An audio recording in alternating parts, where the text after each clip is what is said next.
शहर से बहुत दूर एक गांव था। उस गांव में एक बरगद का पेड़ था। उस पेड़ पर एक झूला लटका हुआ था, लेकिन कोई भी गांव वाला उस झूले पर झूलने का हिम्मत नहीं करता था। एक दिन घसीटा और उसकी पत्नी निर्मला सो रहे हुए होते हैं। तभी उनकी खिड़की से किसी की रोने की आवाज आती है।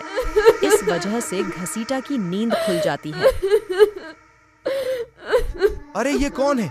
हे भगवान, लगता है ये आवाज इस बरगद के पेड़ के पास से आ रही है। अरे निर्मला, जल्दी उठो, देखो ना, आज वहीं से फिर से रोने की आवाज आ रही है। हे भगवान, ये रोने की आवाज तो उसी झूले की तरफ से आ रही है। तुम डरो नहीं, मैं अभी देखता हूँ। फिर घसीटा खिड़की की ओर जाता है। तब उसकी आंखें फटी की फटी रह जाती हैं। अरे निर्मला, यहाँ आओ, उसे देखो। उसे झूले पर एक औरत दिखाई पड़ती है। वह लाल रंग की साड़ी पहनी होती है और बहुत ही डरावनी होती है। अरे ये औरत वही तो नहीं है जिसने इस झूले पर कब्जा कर रखा है? तुम्हारा दिमाग तो खराब नहीं हो गया? वह तो सिर्फ एक औरत है। रुको, मैं बाहर जाता हूँ और देखता हूँ। आपका दिमाग खराब तो नहीं हो गया जो खुद मरने के लिए मौत के मुंह में जाते हो? अचानक वह औरत गायब हो जाती है। घसीटा और उसकी पत्नी बहुत ज्यादा डर जाते हैं और उस जगह कभी न जाने का सोचते हैं। फिर अगले दिन निर्मला का भाई और उसकी पत्नी निर्मला के घर आते हैं। अरे निर्मला बहन, तुम कहाँ हो? देखो, मैं आया हूँ, तुम्हारा भाई। तभी निर्मला आवाज सुनकर वहां पर आती है। अरे भैया, आज मेरी याद तुम्हें कैसे आ गई? बड़े दिनों बाद आए हो भैया, बहुत खुशी हुई आपको देखकर। बस अपनी प्यारी बहन का याद आया तो आ गया। ऐसे ही बात करते करते पूरा दिन बीत जाता है और रात हो जाती है। अरे भाई, तुम इस रूम में सो जाओ, हम बगल वाले रूम में सो जाते हैं। फिर इतना बोल के निर्मला कमरे में सोने के लिए चली जाती है।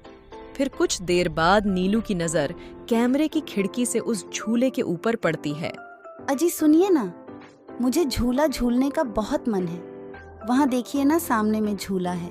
अरे अभी तो रात है, सुबह होने दो। ऐसा बोलकर बबलू सोने चला जाता है। अजी सुनिए ना, चलिए ना, मेरा बहुत मन है। नीलू का पति उसके बात को अनसुना कर देता है और सो जाता है। ये झूला तो घर के पास ही है, मैं तो जा ही सकती हूँ। इतनी दूर मैं चलती हूँ। अब नीलू घर से अकेले ही निकल जाती है और सीधे झूले के पास पहुंच जाती है। अरे वह जैसा मैंने सोचा था, ये तो वैसा ही निकला। आज तो मजा ही आ जाएगा। नीलू झूले पर झूलने लग जाती है और गाना गाने लग जाती है। अरे मैं बहुत झूला झूल ली, अब ये उठ जाएंगे तो मुझे चिल्लाएंगे। मैं चलती हूँ अब। फिर जैसे ही नीलू उस झूले से उतरने लगते हैं, तभी उसे महसूस होता है कि उसे किसी ने पकड़ रखा है और वह झूले से नीचे उतर नहीं पा रही है। अरे ये मुझे किसने पकड़ रखा है? मैं कैसे उतर नहीं पा रही हूँ? अरे नीलू की आवाज सुनकर नीलू का पति भी उठ जाता है। निर्मला और घसीटा भी उठ जाते हैं। वहां पहुंचने पर देखते हैं कि नीलू उस झूले के नीचे गिरी पड़ी होती है। नीलू को होश न था। सभी बहुत डर जाते हैं। नीलू, तुम ठीक तो हो ना? आज के बाद उस झूले पर कभी मत जाना। उस झूले पर चुड़ैल का साया है।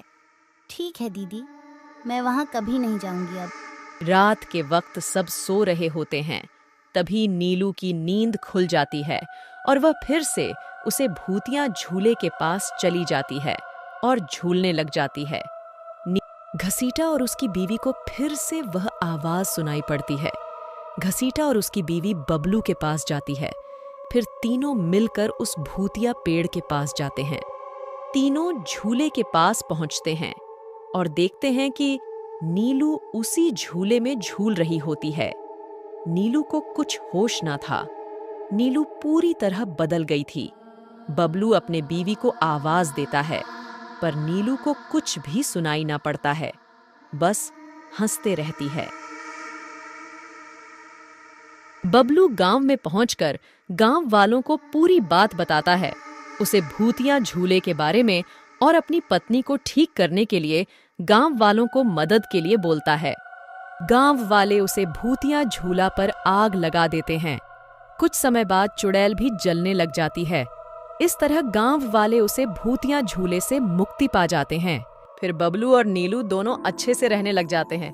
क्या आप भी गर्मी के दिनों में अपने पौधों को पानी देते हैं?